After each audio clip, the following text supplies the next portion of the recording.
Good evening, everybody. Welcome to the Joy, Hope,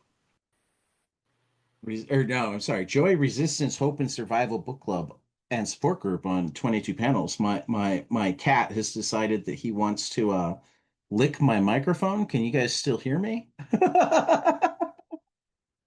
Hey, the microphone works even while you're licking it, Eddie.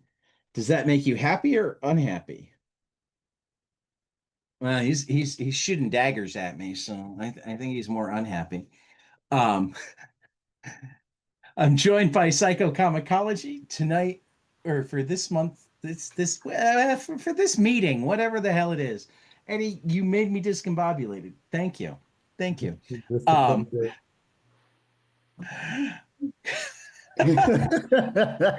Completely this off is off for him.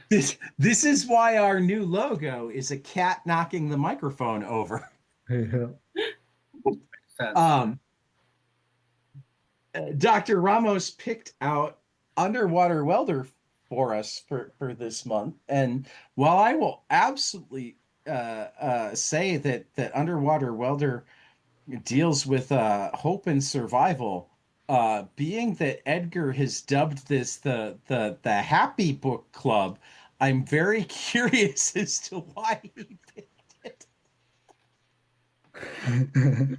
Well, I can say for Been long enough since I read it that I was like, oh, did that have a happier ending than I remembered? Is what I thought when you picked it out. And then I read it and no, it doesn't. I thought it did. I mean, it's not an unhappy ending. Again, the hope and survival are there. Yes, and see, okay, so maybe it's my interpretation, but No, I want to hear. Yeah, please. so I mean, obviously it's about there's loss and trauma and grief, and there's all those bad things in there too. There's no doubt. Like I get it. Both past and current. Yes, The main character is both remembering and dealing with his own past trauma and grief and causing trauma and grief to his pregnant wife. absolutely. During his transition, there's some bleed over. There's a little bleed over of his stuff onto his family. Onto her and then his new coming family. So yes, but in my eyes, there's resolution for him at the end. So in my and I see all you guys shaking your head is like There is. I think that's the is like I see resolution. It's like he had to go through part of my language. He had to go through all that shit to get that that transformative. I think this is like most of the time I'm not the guy that's like, I long ago resolved myself to wherever book ends is where it ends because if you want one more page, you really want 10 more pages. And if you got 10 more pages, you just want 10 after that, etc. You got to choose an ending. This is one where I think one more page where he's like playing a game with his child and they're smiling. I don't need that. Because where we get left is they're gonna try. Yeah. And that's better than the alternative. And isn't that life? It is. But See, I'd like to know that they at least kind of succeed till like toddler age. I don't need to see him graduate from high school. I don't know. But if I could see them tossing a ball in the front yard, I would have appreciated Am it. I the only one that saw the ending page where the I child was born? Am I the only one that saw happiness there? no, he came back to them. He Yeah. came back to Yes. his family. Well, this is where I also get caught up. For me, I definitely saw relief from the Yeah. character's point of view, but I felt joy when I saw that because for me, yeah, going through the shit, going through the resistance and hope and survival, it was like that last freaking page. It was like he seemingly broke the cycle, which to me was like the big sort of push there. And yeah, I felt extremely happy. Uh, would I have liked one more page for sure? I would agree For with you there, what? but I just to see where it I mean, goes. I guess for me, and this might be uh, like an element of my own like resurfacing trauma, that sort of thing. Like, particularly as the son of the alcoholic that made and broke so many promises. Like turning around and being there for that day is one thing, but like it's a long process. So even having that one more page that says he wasn't just there for the infant, he was there for a crawling baby, you know. Optimism, Ted. You have to be optimistic at the end. And I am optimistic, but like the final image is also the watch. Mm-hmm. Well, The the watch, final image is the representation of his dad. Exactly. And it's working. The watch is working. And it's I didn't see it as the representation of his dad. I saw it as the representation of his his own life is starting. Like oh, now his Okay. he is beginning. So like because he held on for so long and didn't let life hit him, like he left this town, went to college, he got out, and then he came back and he couldn't start. He like nothing was starting for him. Like getting a wife, having like, getting pregnant, like having a I mean, child. it actually sounds like he got the wife and then came back. Right. Like he always was going to come back to it. Like he couldn't start life.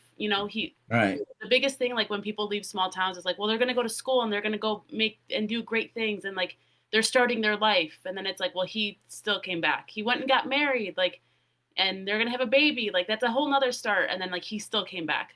So it's like, he couldn't start. And then, towards the end of it, like with the watch starting, that's what I took as the symbolism of like, this is the point where his life has restarted, right? Because I'm assuming at some point the watch worked, right? Like there wasn't just this gorgeous pocket watch that never Right.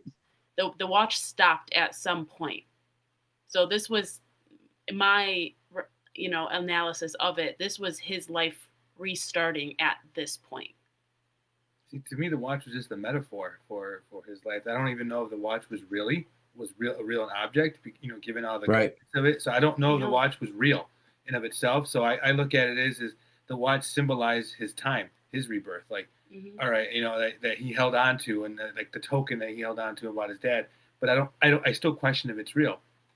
For me, the thing that I found, so because we're talking about what did I see in happiness, and it's funny because fucking Lemire has this way of getting to me, like deep in my head. Oh, he does. And some of the quotes, one of the what's his name, Jack? I'm forgetting his name already. Jack.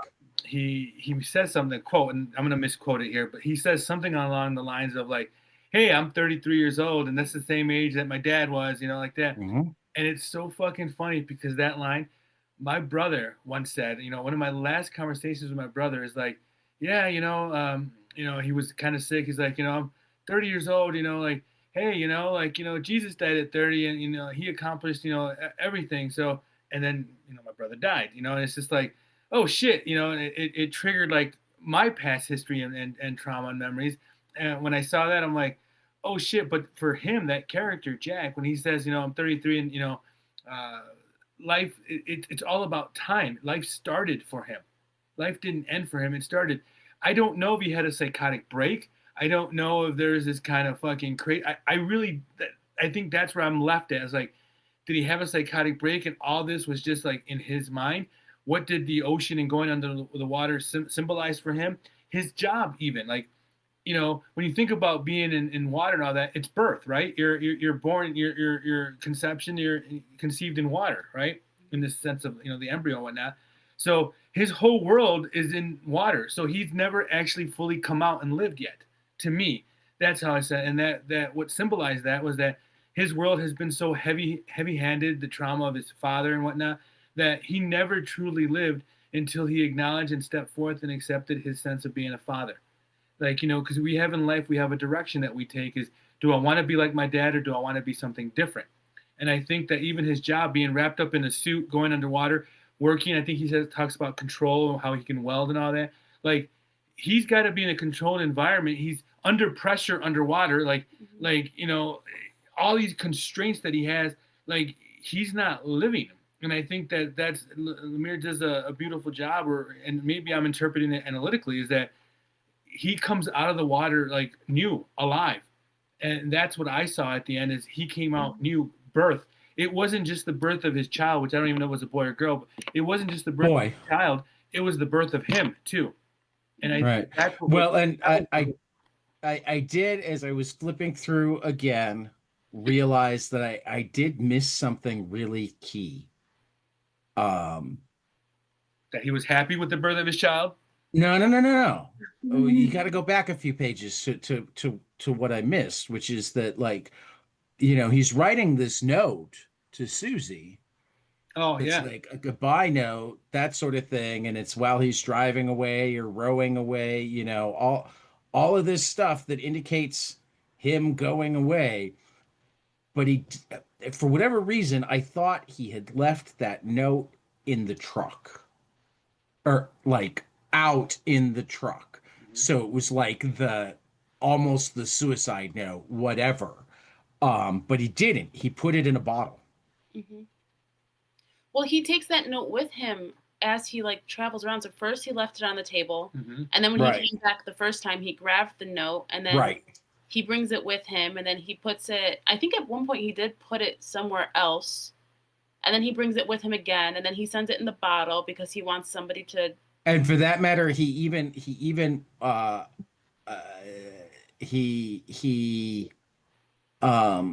edits it from "I had a wife" to "I have a wife." Right before he puts it in the bottle and lets it float away. So there's even more symbolism to show that he's making a major choice. He's coming out. So that's what I said. Like I saw the birth of a man. I take that back. I didn't. No, I'm seeing it better this time. Yeah, this is why I love book clubs. Yeah, I saw the birth of a dad. It wasn't just the birth of a son; it was the birth of a dad. And I think that maybe that was why I saw it so happy, is that I can relate to it as a dad. I'm like, I saw the birth of a dad, and I'm like, I think that was powerful. Is that although his dad wasn't there for him, it struck a chord and left something for him, and that's what you saw. You saw he carried that weight, the burden of what a dad he thought should be, and he was reborn. And I think it was powerful. For me, it was powerful. Well, I think it's important that he realized too that he was chasing the idea of like his father, like ultimately, because like I think he even mentioned that like he wasn't everything that I thought he was, and like he had this like the idea of him. Like I remember the details. I don't remember him. Right. And like as he's going through the story, he comes across. That's a great page. Yes, like the four parts of his face that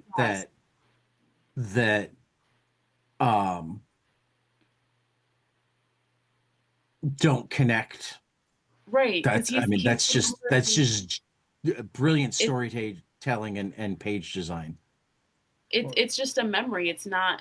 It's his perception of his memory. He's remembering the good things, but then as he goes through the story, he realizes like I'm chasing this ghost of a person that I don't even remember, and I can't even see the people who don't care about me. Like I'm pushing them away. Like I'm not acknowledging them. I'm not taking care of them, and they're here because I keep chasing the memory of this ghost that I don't even fully remember. I'm chasing ghosts. Yeah. Absolutely. I saw the watch a little bit different. I saw it as the representation of him finding a resolution of his relationship with his dad. Because the night that he died, dad was supposed to pick him up to go trick-or-treating, and he never came. So the kid came out, Jack, looking for him. And I don't quite remember, but it seems that he forgot about the watch, and he thought that his dad forgot again once more that he had to pick him up. So the fact that his dad died looking for the watch gives Jack that resolution of, oh no, he was thinking of me. He was gonna come pick. Well, and also like, I mean, it really the story shows how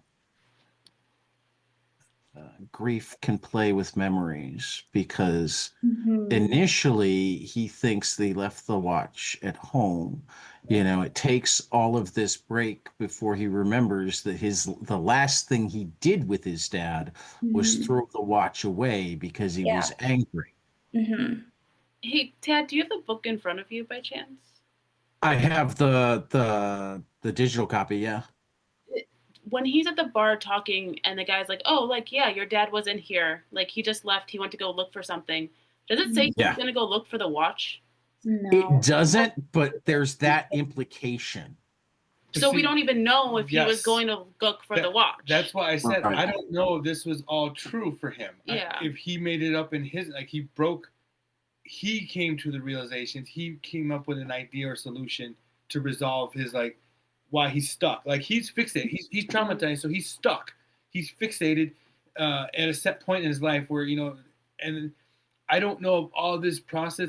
I don't know if it actually triggered all these memories or it just triggered a memory that then he filled in the gaps to.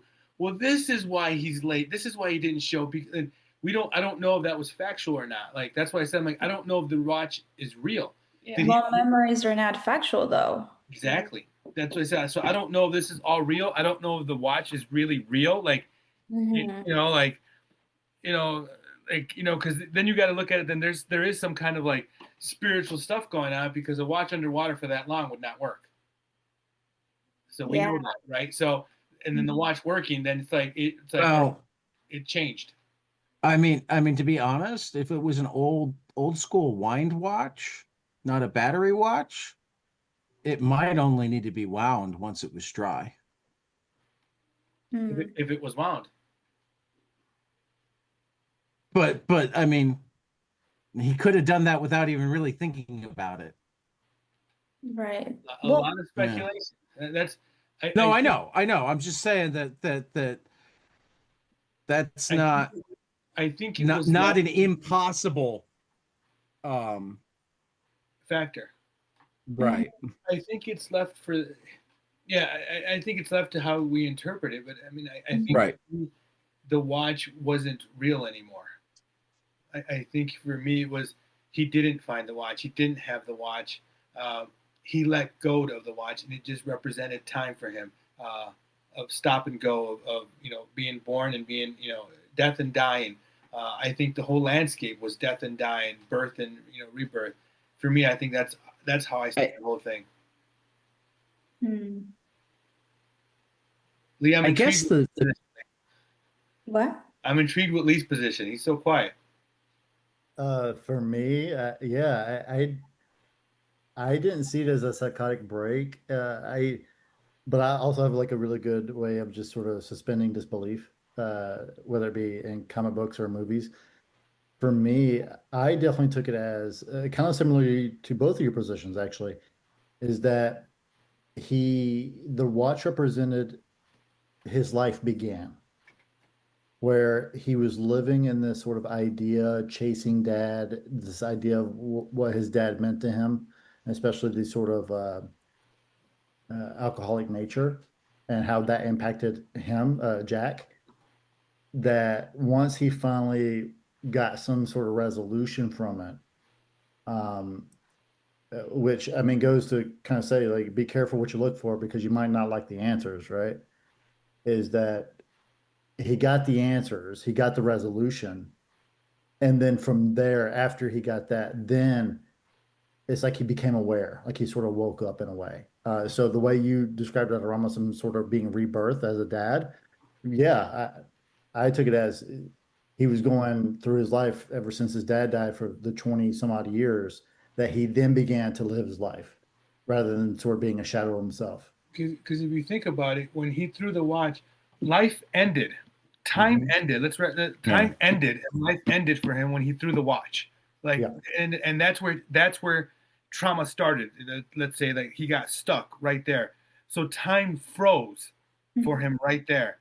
And then he lived in this kind of, for lack of a better word, so we won't get too clinical, he lived in this fucked up world for a long time of chaos, of misery and whatnot. And then that watch symbolized, because it was the end, that everything ended. His childhood, his innocence ended when he threw that watch. His only resolution and his only way of actually coming through was finding that watch, which wasn't, he really didn't find that watch. What he found was himself. And that's what I think the watch wasn't real. I think he found himself again. And that's why you see the watch starting, because life restarts for him. But life ended and all that shit started when he threw the watch away.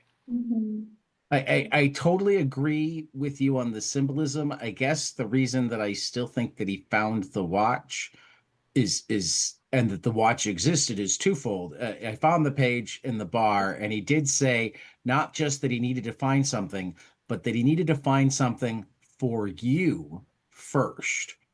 And like when he remembers that is when he's like, oh God, it was my fault. So it's like he blocked that part for all of this time because it prevented him from blaming himself. So then he like goes down, but he like, I think he both forgives himself, but I also think he finds the watch because I think the part that isn't real is that Dad is down there to hand him the watch. I don't think he finds Dad's body. I would hope not. That's a little too much. So yeah, I don't know about that one. Right. And I think that's why I see it as a break, a psychotic break. Because right. I guess the biggest reason I do, though, think it's real in terms of the watch and whatnot is if it wasn't, I don't see why you have him get to the hospital still in his diving suit. Well, okay, but here's the thing. He finds the watch by the oil rig, doesn't he? Well, I mean, there's a picture where the rig is right there. It's near it. So how'd the watch get to the oil rig? Well, I mean, it could float. I don't know that he found it right by the oil rig. And I don't know where the oil rig is in. It's 30 minutes. It's 30 minutes from the port. Oh, and no, I do see now that you've got the oil rig in the background. Yeah, he finds the watch because he goes back to the oil rig, gets the right, and then the guy pulls him up. So the watch is by he finds the watch by the oil rig, and the oil rig is exactly 30 minutes from the port because that's what he was telling his wife. Sam with the detective work. That's why. And then that whole thing is like to me, like he did have a break. I mean, look at it. He's seeing his dad's body. Like I think the watch was real when he was a child. Yeah, I think that's absolutely. And he threw it. And he threw it. But I think he found it metaphorically. Yeah, he found it at the place. He found a different watch. Yes. Yeah. Or a turtle carried it. Potentially, or Black Hammer, one of the two. Aquaman's just down there. There were like 20 years in between, so could it have moved? There's a lot of ways that it could have, or maybe he's got a much better arm than we think he did. So he threw it like almost all where he skipped it. He skipped it across the water. It should have been in football. Jesus. Yeah. See, this is Canada. They play hockey. I think it's also interesting because, and that the watch was real at some point because Jack kept saying to his wife, I have to go back. I gotta go. I have to. You don't understand. So there's something that kept pulling him back to. Well, and like it's easy to forget with everything that happens after it, but like he gets pulled up after he thinks he saw something. Yeah. At the beginning. Yeah. He's losing his shit. He lost his shit. Something important to know here too, because it just clicked for me, is that we started off with him sort of going unconscious, right? So there's already some sort of I don't want to say wait a minute, are you about to say it was all a dream? I'm not. But Okay. I definitely took it as like I went with it. Like for me, the watch was real. The vision of dad was real. Like I imagine that he did see that. I didn't see it as a psychotic break, but I Well, saw it as if he saw that, we know it's not real. So what is why? He's traumatized. He had, oh yeah. For me, again, it came back to he finally made that connection with his dad, and then that was the resolution for him. Yeah. I think that we lay heavily on the watch that he wasn't looking for the watch. No. He was For looking sure. for his dad. Hmm. But That's Yeah, don't it why you was what the think the watch watch represented. could the the watch watch was just a metaphor and a symbol. right, so the watch could be a representation of his dad or the relationship with his dad. Yep. No, I think that's it right there. It just represented it ended. It represented the ending of a relationship. Mm. What is it? Even what does it say? It says, "Come on, Jack, it's time." And it's funny. See, I figured it out because I went back and read the beginning. The ghost of his dad picked up the watch and dropped it by him in by the oil derrick. I mean, He says that he you see found his it. dad swimming on page 29, and then the watch is there by page 30, or no, I'm sorry, 33. But then Hence they pull my him up before he can grab it.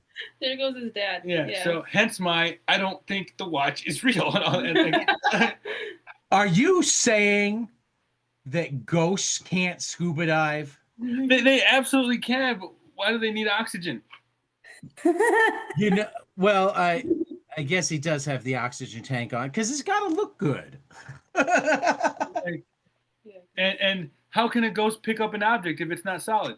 And actually, even though like what's really happening here is welding, to go with your whole psychotic break thing, how much does it look like there's a break because you're seeing part of the welding and part of the part that hasn't been welded yet with the flame in between. Well, think about it. What is the welding? What's the point of welding? Joining two things together. Yep. So to me, that's the silly. He's putting things together back in his mind. This is a kid that was suffering, is traumatized. So he's recreating a story. He's rewriting his narrative. That's Yeah. why I said like he did have a break. I See, think I like it better when I'm like getting your psychoses right. Why are you? I mean, ultimately, phenomenal story. I It think is. it had a lot of symbolism, and it does obviously have a lot of room for interpretation. A I lot. mean, honestly, it's not my favorite Jeff Lemire, but that's mostly because it's a painful read. It might be the best work that he's ever done. I have a feeling that his best is still to come, Oh yeah. but So uh, what do you mean by a painful read? I was just gonna ask that too.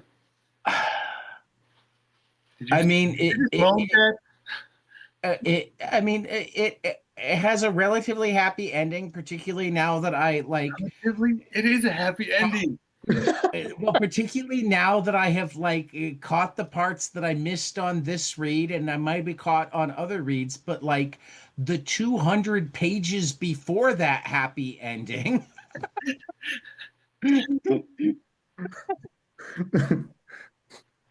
are filled with childhood trauma being taken out on his poor pregnant wife.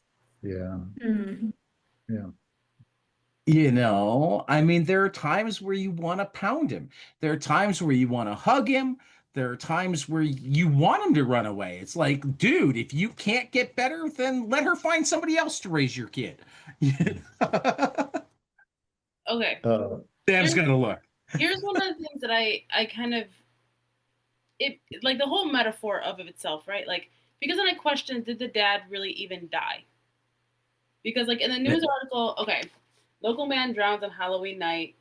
We're shocked to discover a local businessman Peter Joseph had drowned off the peak, but then it goes on to say he was last seen at the Rusty Anchor, a local tavern, and may have become intoxicated before driving off of Lake House Point around 8 p.m. So did he drive his car off the point? But then it I says, think that's the assumption. but then it says, search Yeah, the no, it's not 100% clear that he drowned or vanished. because it says What's clear is he he's hasn't been gone. seen in all this time. Right. For that Right. matter, I mean, one of the scenes with mom, you know, Jack gets upset because she says he's dead. You know. Well, and that's the thing where, you know, we don't know. It's not for sure that he's dead, right? According to this news article, he drove Right. off the point. He's presumed lost at sea and presumed dead. So he Right. might not even be dead. So, but then he goes back and he sees his dad, you know, So snorkeling. he's just chilling in the water. He's Not snorkeling. All right, he's he's not underwater. He's snorkeling. not snorkeling. He's underwater. Dude, totally. He came back just to give him the watch. Yeah, I And then he's going back to his life in Hawaii. There the whole time. He's like, oh, one day it's gonna click for him and he's just gonna come find it. But it goes back to that whole like idea of like, did he have a break? Because in his mind, his dad is down there waiting for him, right?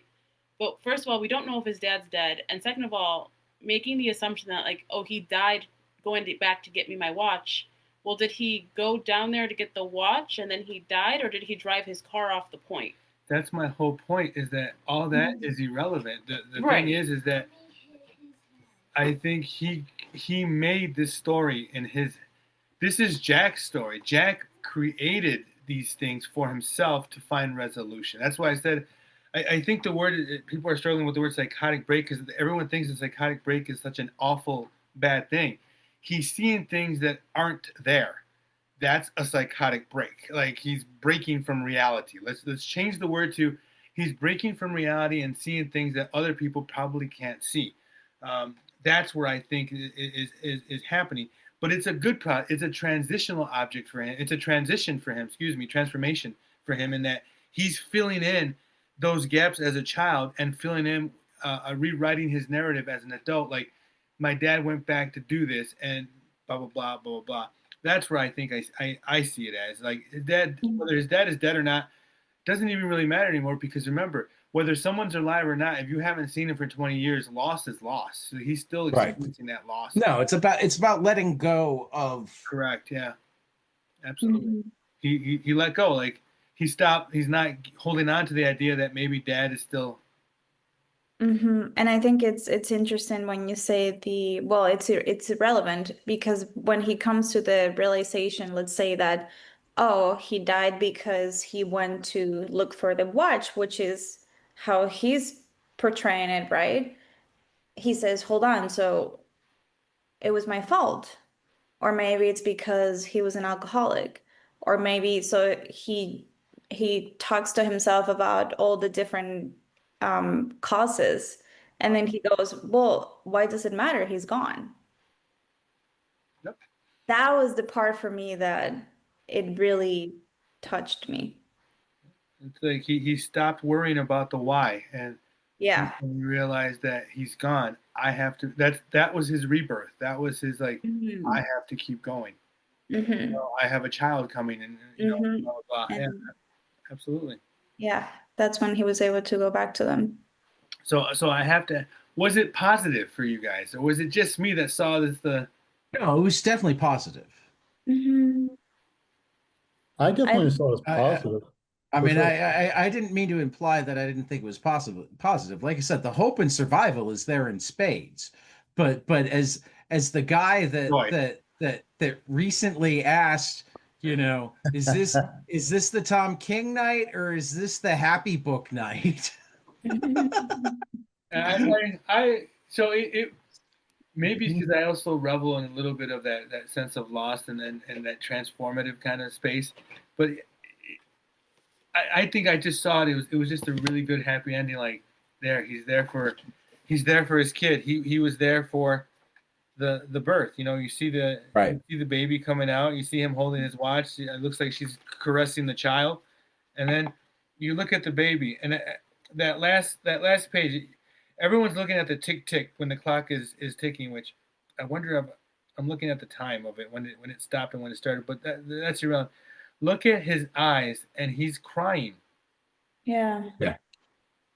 He's crying with the birth of Yeah. his son. Like to me, that watch, all it is when it starts is that he's a new man right there. He's a dad, and that, to Right. me, that was just like phenomenal. Like, yep, he's Yeah. and we haven't really touched on the art itself. Lemire's art, he Mhm. Mm. really captures the moods Yeah. in the expression. yeah, the settings in all that. They're really really poignant in how he stresses like the anxieties. Like, you have like the dark colors that you can see, right? Like the darkness that comes in, the anxiety, the fear. Like he uses heavy lining to show that.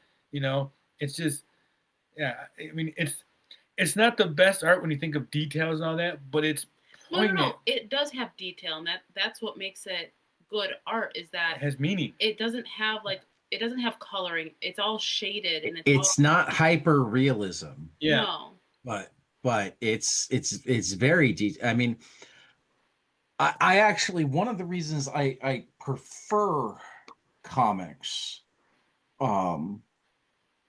is like, and I realize that this is one of the reasons that like my autism and my comics go together, is that because it's not hyper realistic, what gets shown is the details you need to read the emotions, to get the mood, to get whatever. So rather than having to try to sift through the parts of the face that aren't telling me anything to find the parts that are telling me what they're supposed to tell me, I can only see the parts that are, or often only see, or have exaggerated versions, or does that make sense? It's actually one of the reasons that we use pictures a lot in autism education, is that, it's easier for them to identify feelings or whatnot with an emoji than it is a photograph, you know. And I just want to go back to something, Tad, you had said about it being a painful read, and both Ramos and Mig having the question of like, why was it painful?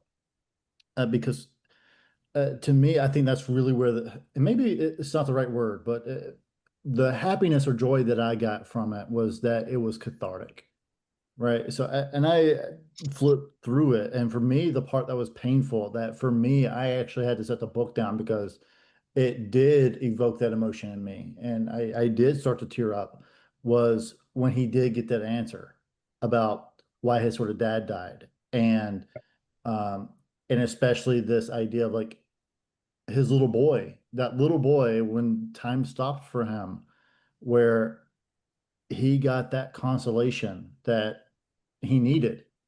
And for me, I know that for me, it is actually had by far some of the most relationship dynamics that I had with my dad. It evoked a lot of my memory and experiences with my dad. So, like for me, it was 100% that sort of cathartic emotional experience for me. And even with therapy, I think that's the part of joy or happiness. And maybe that's why I said relief earlier, that you get some relief from it, that that's what you move forward with, even though it is painful, that you feel better afterward of getting that out. Well, and I mean, the image that hits me the hardest is probably, it's page 191, right? And it's probably not quite 191 in the book because it's a double page spread, but it's when he's rowing towards the oil rig, and you have the pictures of the life that it feels like he's rowing away from. um, particularly because you know he's rowing away from land. You know that he's written this note. But as I look at it, I also notice that while it's not completely consistent, for the most part, the child gets younger the farther away the pictures are. So it's like he's literally rowing away from a few. I mean, it feels like he's rowing away from a future with this child. No, he's rowing towards. Damn, I saw it. I see it opposite. I see he's rowing. He's rowing towards the growth of his child. Like, see, he's because he ends. I can see Susie, and I see you, my boy. I know, but to me, when I was reading it, because he hasn't actually even gotten rid of the note yet. So I mean, it's the next page that he puts the note into the bottle. You know, it to me it was he fully knew what he was running away from, and he was doing it anyway. Huh.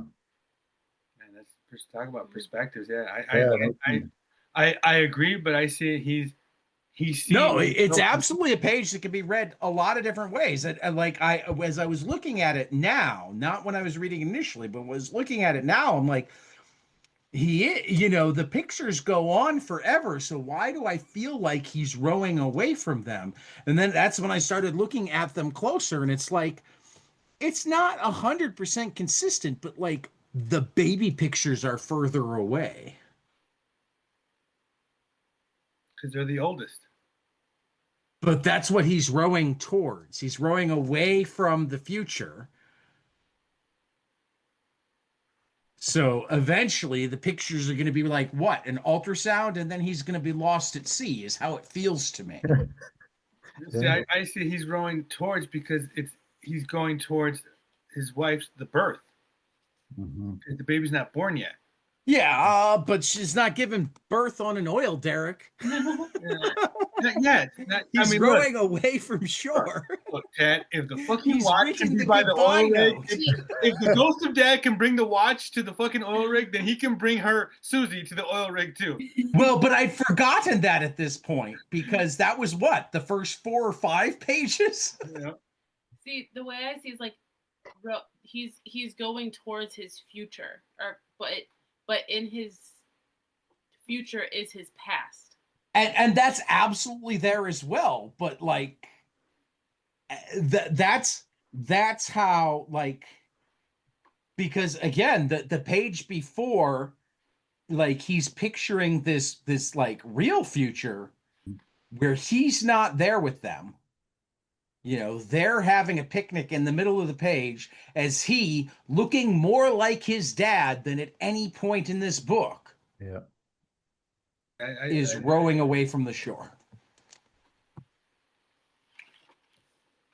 Inconsistent at best. Yeah, I think this is. Well, I think deliberately. I mean, just from what I know of Lemire and his work, I would imagine on some level deliberately open for interpretation. We need to have him on the podcast, and we're gonna have to. He's on my white whale list. He is reclusive. He doesn't do a lot of media. I'm gonna reach out to him like, hey, I have talked to him once in person. That'd be cool. And invited him, and he took the card, and I never heard from him. I think I've written him a couple of times and never gotten a response. Yeah. And that's okay. Not everybody is. I mean, even talking to him, he was doing a signing with a line, and he was like the shyest guy I've ever seen with somebody with that kind of line. Yeah. Interesting. It was at Challengers, actually during ALA, because both he and Tilly Walden were at ALA, and they came out to Challengers for an afternoon. So they were signing together. Tilly Walden's another one that. Have you guys read any Tilly Walden? I'd have to hear a title.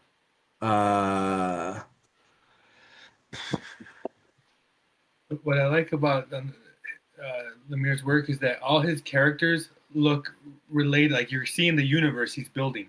Yeah. You know, like with Royal City, Plutona, Minor Arcana, like they're like related. Although Phantom Road is a little bit different. Yeah. Yeah. Well, but he doesn't draw it. Yeah, and that's probably why. I mean, there's a difference between the stuff he draws and the stuff he doesn't. Tilly Walden. Oh, is that a new one coming out? Yeah, there's a new one coming out in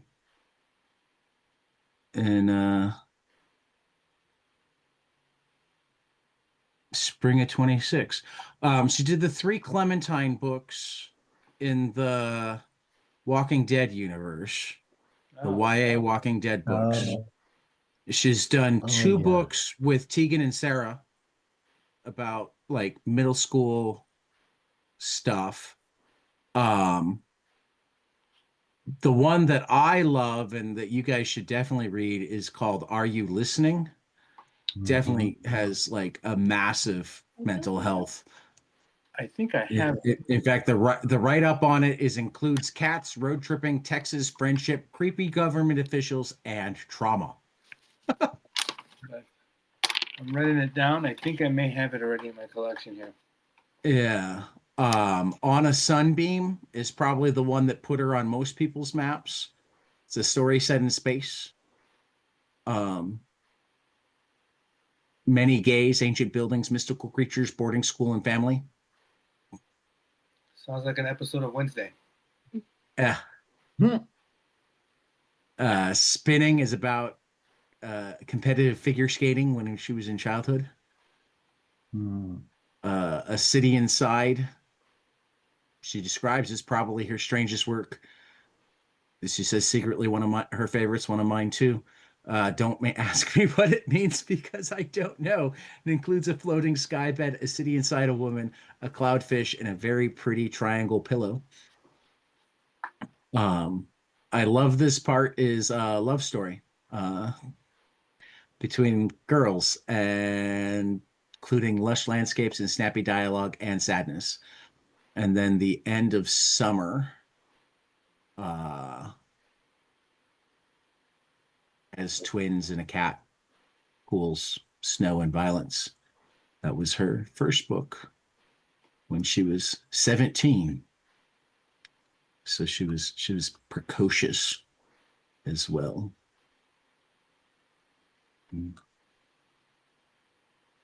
Definitely somebody that we should actually investigate on this show sometime too. I'd have to go back and look at which one I was willing to call. I mean, they all have like Underwater Welder. I'm willing to say they all have hope and survival, but I think I'd want to go figure out which one had the most joy. The most joy in it. Well, I found this book to be very joyful. I'll go with there's joy. I think I have problem with the very. It was inspiring to, you know what it is. I think, and I stand by it. It's just that sense of like he found his being a father, like the hardships of being a dad, like, and to me that was just. I think I just stuck with that. Like that's joyful to me. So 3 pages of joy. Yep. After 200 plus pages. Isn't that the like joy is there? you only have like a few moments of joy, but like a real good. The rest is like hard work. But then that's what you enjoy. It's like that was joy. Well, no. I think life tends to actually be closer to equal parts joy and hardship, with a lot of neither in between. I don't know. Have you met my children? There's a lot of resistance. Yeah. There's a lot. I mean, survival. I mean, don't get me wrong. People's level of trauma changes, and like so finding joy isn't. But once you've learned how to take joy in things, well, you're talking to someone that believes that human suffering is part of life. So you're gonna look at like I agree. Like you have to find joy in suffering. Right. You have to find happiness. I mean, well, but I also don't think that you can find joy, period, without having had suffering. some suffering. You don't really know what it is, Mhm. you Yep. know. Yeah, you don't know the difference. What'd you I say? mean, it's You don't know the difference. Yeah. yeah, it's one of the reasons why uh, uber rich kids that like didn't have to work for it are so often horrible people because they know fun, but they don't necessarily know joy. I mean, I grew up rich, and I find myself still being sensitive to. I'm just kidding. Far from it. You know, I mean, and I say that not as a way of excusing them, but as a way of understanding them and like knowing that some of them are kids that I teach, um, and some of them are presidents of the United States. Um, Humor and suffering is essential. There's got to appreciate all the good and the bad. but yeah, if you haven't actually experienced true hardship or pain, it's really also hard to experience joy or happiness. There's nothing to, but I also think that like, Can't have light and dark without darkness.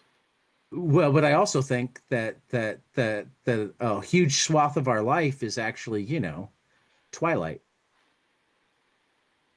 You're getting very you know, metaphysical in here. you know, Maybe um, you're still wondering, aren't you? Like, wait, what's going on? I don't know that that always makes good fiction, though. I think a lot of the time in the fiction you get an overemphasis on the trauma and hardship, and then if you're lucky, a little bit of the joy and catharsis. Mhm. Um, but I think that's also because part of the purpose of fiction is to allow us to learn through other people's trauma. Mhm. Or That makes philosophy. sense. Isn't that what children do with their parents? What we do with our kids is Oh, absolutely. teach them through our traumas and our traumas. We try to. I We mean, try because some of my these motherfuckers don't listen. my son decided that like every major trauma I went through, he was gonna try to do a couple years younger than me. Oh, he must know he must know my eldest daughter. Yeah. Hey, on the upside, I feel like he became a parent like a decade young, or became a good parent like a decade younger than me. So I mean, at some point, his trying to be ahead on the curve on me actually wound up being a good thing.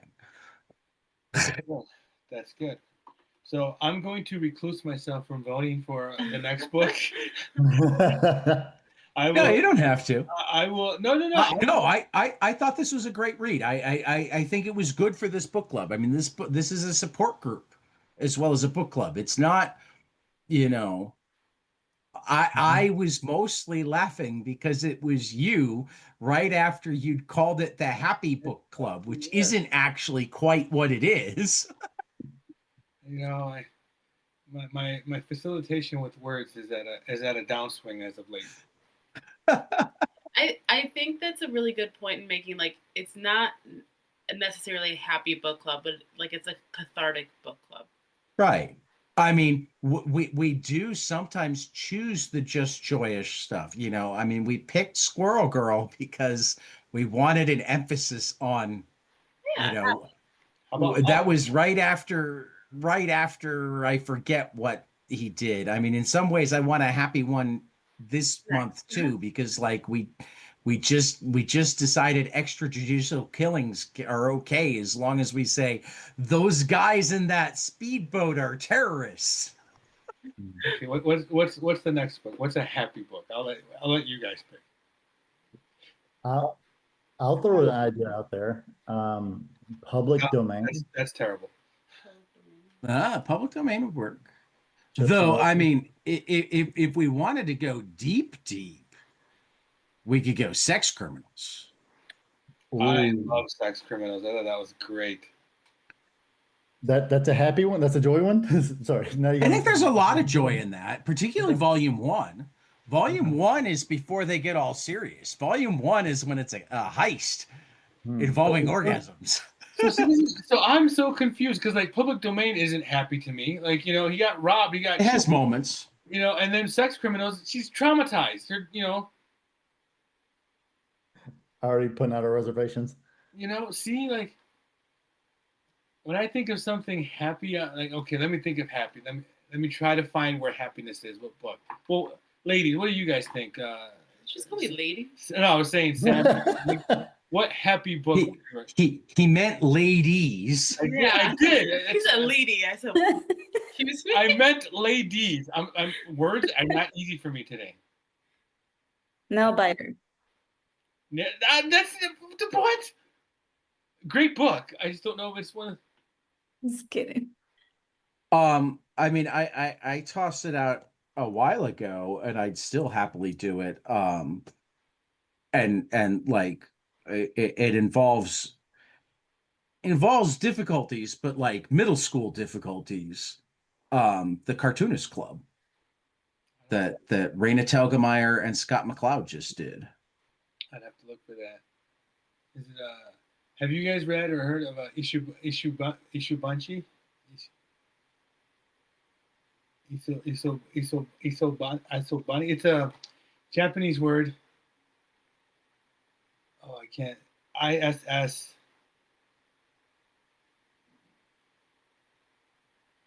ISS. Isobanshi. I can't pronounce the word. Let me see if I can. What if we do Beta Ray Bill? That was also Beta Ray Bill. Mm-hmm. I mean, that would work too. Do we want to do new Beta Ray Bill or old Beta Ray Bill? There's a new one. Well, the new one is the Daniel Warren Johnson. The old one is Walt Simonson. I read both very good, by the way. Yeah.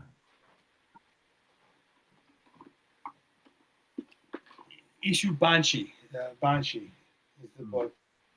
So it's the Japanese myth story of the child born that's like a little guy, very miniature. Oh, okay. Warrior. It has the art is what's so. Who's it by? Oh, I can't think of the. Because I'm trying to find it, and so far I found like a bike. A bike. Iseo Bianchi. No.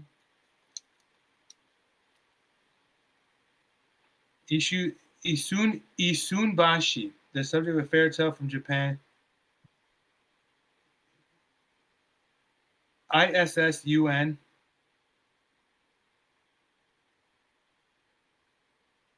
Isunbashi. Boshi? ISSUNBOSHI by Ryan Lang, I think it is. Isunboshi.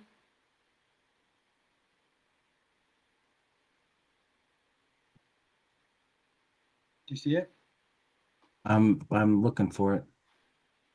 It's a graphic. It's a 22. Isunboshi. Yeah, it's a folk tale of a 6-inch tall samurai. Ah.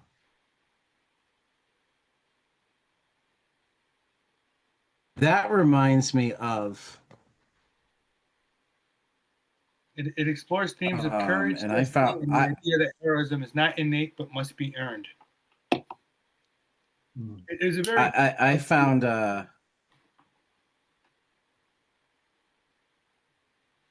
there's also. I mean the when you said the miniature, it made me think of another manga that I read recently that I loved a lot and found delightful. Give me a second. This one isn't manga. No. Let's not get into manga yet. I got to work my way in it. I was about to say, I got a manga ready. It brought me a lot of joy, but I don't know if everybody would want Which one?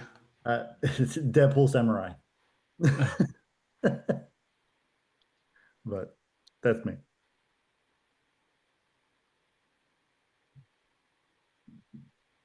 trying to remember the name of it. You got to find it. I will recluse myself. I'll let you know You what. recluse yourself, and then here you are. Let's have the ladies pick. That's the ladies' choice. Sure. Yeah, there's one that I like called Minami's Lover. Um, I love love stories. where uh,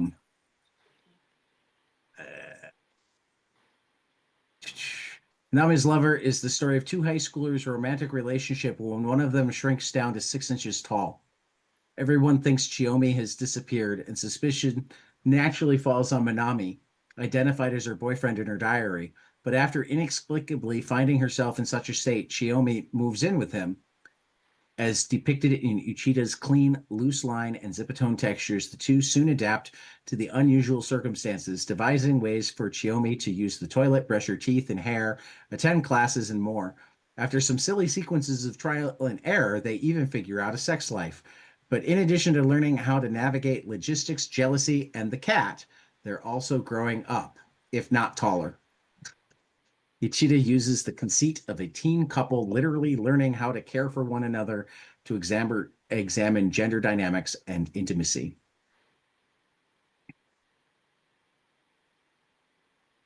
And it's not here. Is it I'll share. manga? It is, but it's not like the frantic manga.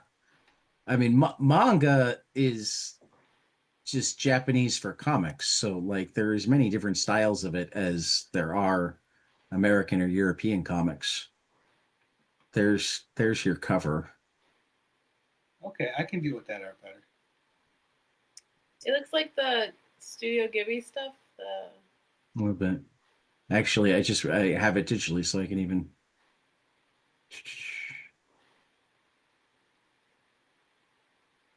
Oh. And it's not necessarily all happy, but it does have absurdity and I guess that's the biggest thing with this book is the happy is isolated.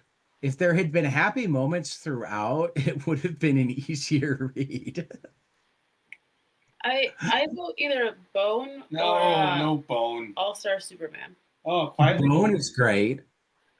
I could do All-Star Superman. I haven't read that in years. Or I was thinking Kingdom Come. But Kingdom Come. I haven't actually ever read Kingdom Come. I read that. Alex says Ross Kingdom Come. yeah, Why is that happy? well, it's like resistance and like Yeah, we didn't say I had to be happy. I Well, said I could go for I both just of got them. slammed for not being happy, so I want. No, I only slammed you for not being happy teasing. because you called it the Happy Club. I'm teasing. Whatever you guys pick, I'll go with. I'm fine. There was a recent series called I Heart Skull Crusher that's kind of cool.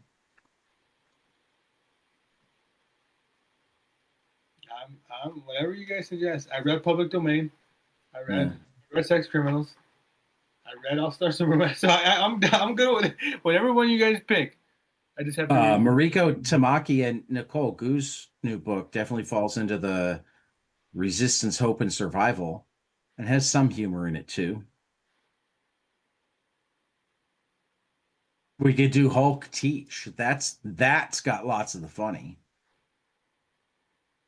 Wasn't our first book Zoe Thorogood's Journey to the Center? Mm-hmm. Well, that was a separate thing. Oh yeah.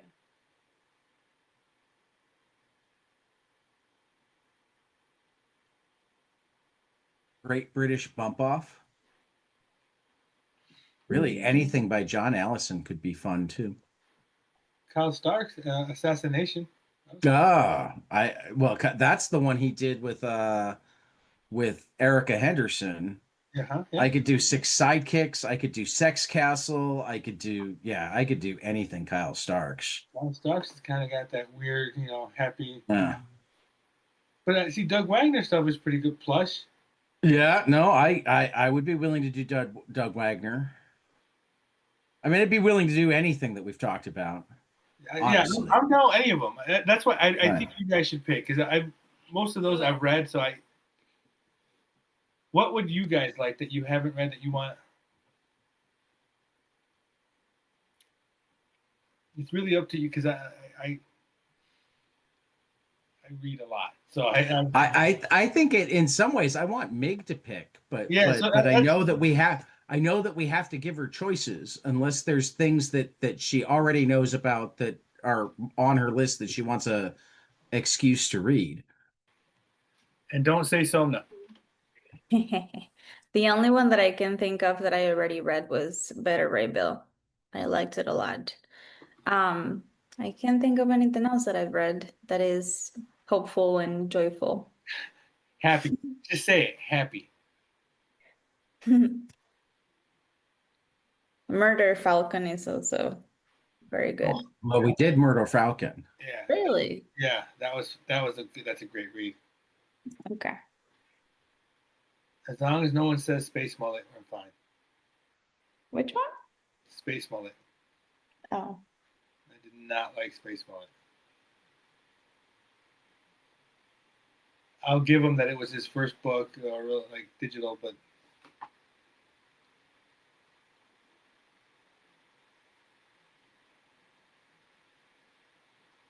I'm trying to think. What was something recent that I read that was happy? Like I've been reading a lot of these off, like like non popular books. I read what is it, the Bible something, Jesus versus the vampires. That was intriguing. Yeah, I can't think of anything right now that I've read that's like joyful. Like there's elements of joy, but not.